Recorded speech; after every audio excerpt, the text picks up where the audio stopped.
She was never invited back, not for a cameo or a tribute, and not even after the ratings dipped and the applause moved on.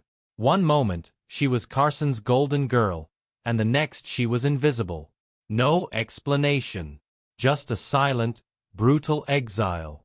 She was never allowed back on the Johnny Carson Show after this, and she wasn't alone. A handful of stars also ended up on the wrong side of Johnny Carson's smile. And when Johnny turned cold, Hollywood turned its back. What kind of late-night king builds an empire on charm and fear? We're about to find out. There was a time in Hollywood when one show held the keys to everything. If you wanted to be seen, this was the place. You wanted to be taken seriously. You only had to get that 5-minute slot. And if you crushed it, life changed overnight. But there was a catch. That spotlight came with rules that no one dared to reveal out loud, but everyone understood. And worst of all, you never had to get on the bad side of Hollywood dominators because once you did, you were out. Some of the biggest names in the industry found themselves suddenly locked out. Not because they weren't talented or the audience didn't love them, but because Johnny Carson decided they didn't belong anymore. And once Johnny turned his back on you, so did the rest of the industry.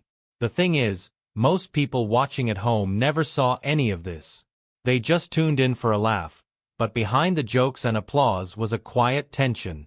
One wrong move, one misread moment, and it was over. Sometimes it was something simple. If a guest went too far with a joke or didn't let Johnny get the last word, it had become a problem. Other times, it was deeper, stemming from loyalty issues and business decisions that felt like betrayal.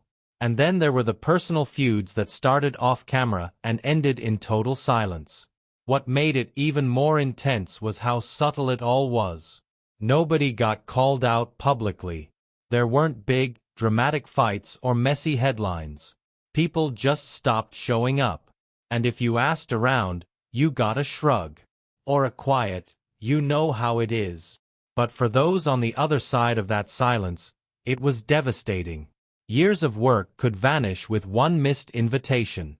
Being banned from Carson wasn't just bad for your ego, it could cost you your career. That's the part of the story most people never hear. The real story lived behind the curtain. In the names that never got mentioned again and the guest chairs that stayed empty. So what made The Tonight Show so powerful? What gave it that kind of control over lives, reputations, and futures? To answer that, we have to look closer at the show itself. It's hard to explain just how big The Tonight Show with Johnny Carson really was unless you lived through it. This wasn't just a late-night talk show, it was the place to be, especially if you were a rising star, a nervous stand-up comedian, or a Hollywood heavyweight with a new film to plug. In fact, if you landed a spot on The Tonight Show, you were made, and it was as simple as that. Johnny had this way of making everything feel effortless. His sly grin, the way he let a punchline sit for just half a second longer than you expected. He had timing that couldn't be taught. And don't even get started on Karnak the Magnificent. Dressed like a dollar store fortune teller, holding sealed envelopes to his head, and delivering the kind of jokes that somehow got funnier because they were so ridiculous. It was goofy and weird, but it was also iconic.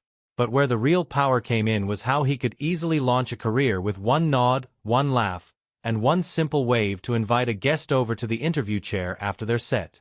That Carson wave was the holy grail. Guys like David Letterman or Jerry Seinfeld could testify to what that moment meant, and if you asked, they'll tell you it changed everything. And millions of people tuned in every single night. This was before streaming, before you could watch clips on your phone while half listening to a podcast. You watched Johnny when he was on, or you missed it, and trust me, no one wanted to miss it. What did it for everyone were his monologue, sketches, guests, and musical act that has been copied over the years ever since.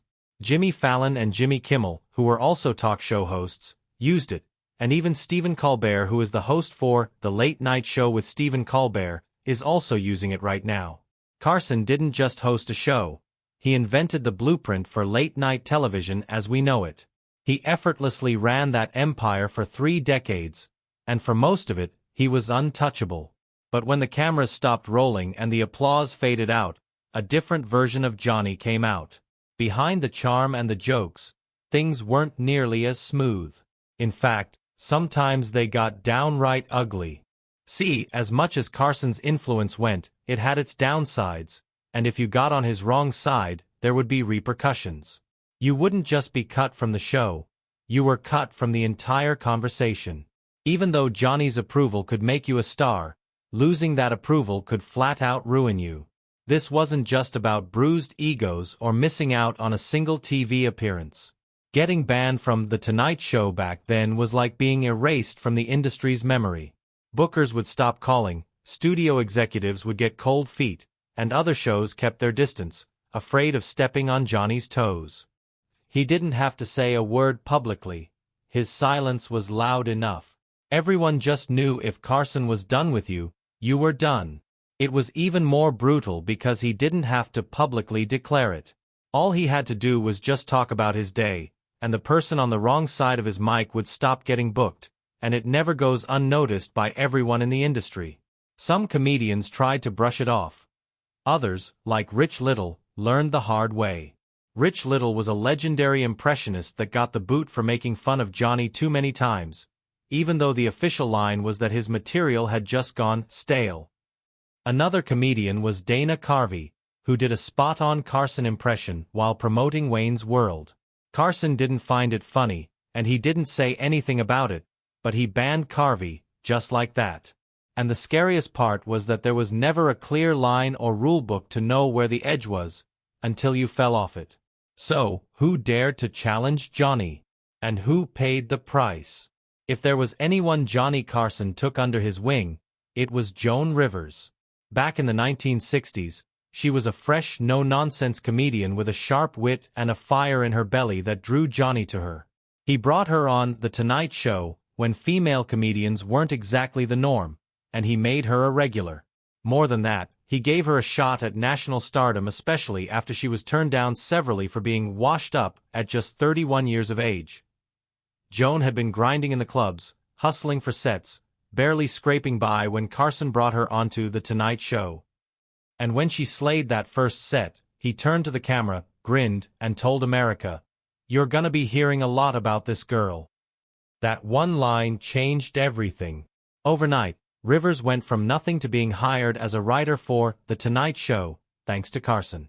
He not only gave her the chance to bloom, he also mentored, championed, and even brought her in as his permanent guest host when he took nights off.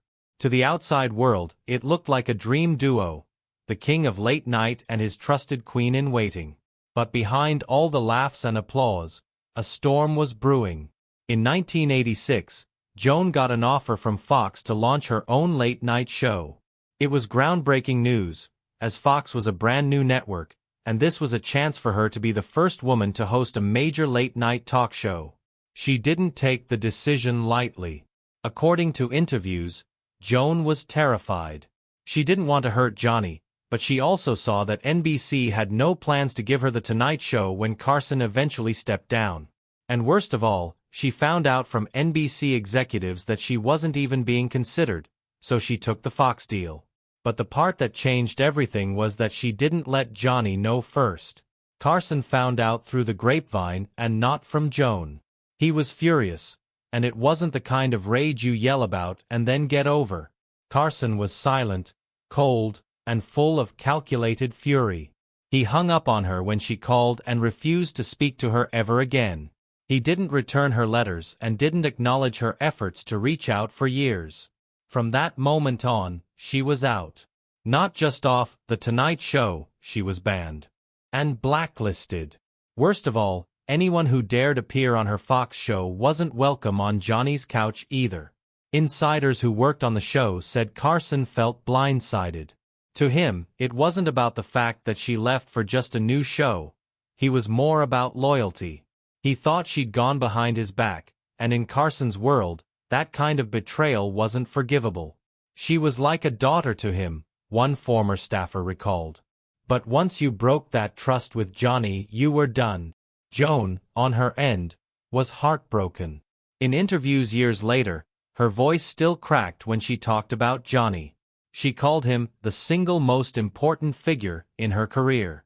She said she wrote him a letter every year, hoping and praying for a response, but nothing ever came back. Not even a word. And it didn't stop with silence. Carson made sure her name was erased from The Tonight Show history. For decades, clips of her appearances were buried. Her name wasn't mentioned, and she became the show's invisible woman. She later wrote about why she felt Carson was mad about her leaving, saying, "I think he really felt because I was a woman that I just was his. That I wouldn't leave him. I know this sounds very warped, but I don't understand otherwise what was going on." When Carson passed away in 2005, Joan admitted she cried not because the world had lost a very important figure but because she had lost her mentor and the first ever man to believe in her.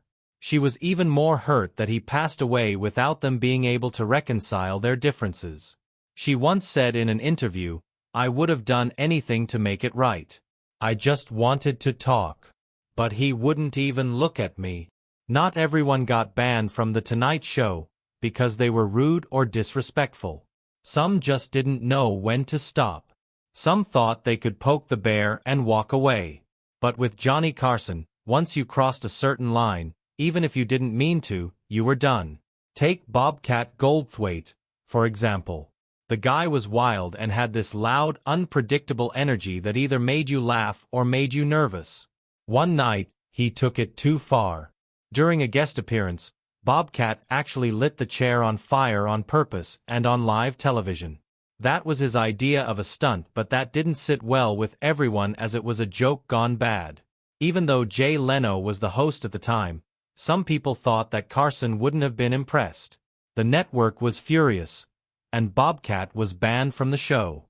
Not just that, he was arrested and convicted of arson and was fined for $2,700, plus the cost of the chair, which was around $700.